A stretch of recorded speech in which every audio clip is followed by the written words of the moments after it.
Yes, the children of Israel spent 40 years wandering in the wilderness. How did they survive? Let me tell you in a very simple sentence. They survived because God was with them. God's presence.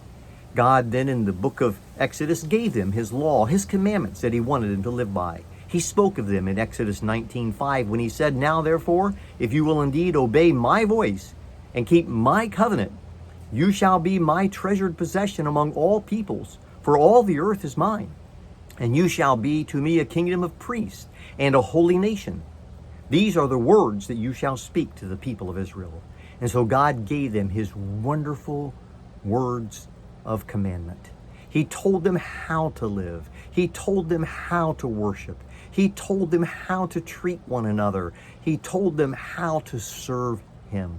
In fact, you may recognize one of the most important parts of the book of Exodus is in chapter 20, the 10 Commandments. I want you to know something about the 10 Commandments.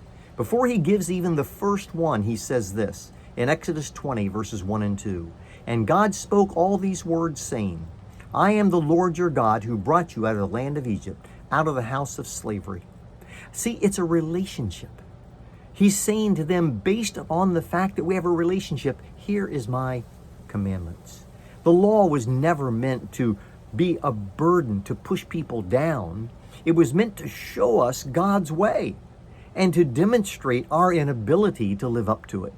Therefore, it pointed toward the coming of the one who could fulfill all of the righteous demands of the law.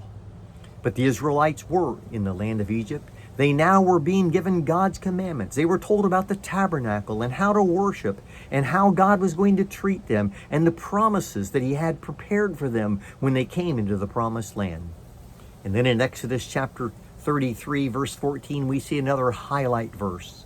It says, "And he said, my presence will go with you, and I will give you rest." When God gave Moses all the details for building this special structure called the tabernacle, it represented God's presence with them.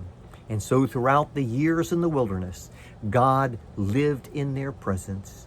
When he was ready, his cloud rose up from the tabernacle and led them on. When it was time to stop, his cloud stopped. And all of those years that they wandered in the wilderness, vulnerable, and so we are, in need, and so we are. As they waited and wandered through the wilderness, God was with them. His presence was with them every day. And I want you to know, as God leads you through your journey of life, you can be assured of this: he will never leave you nor forsake you.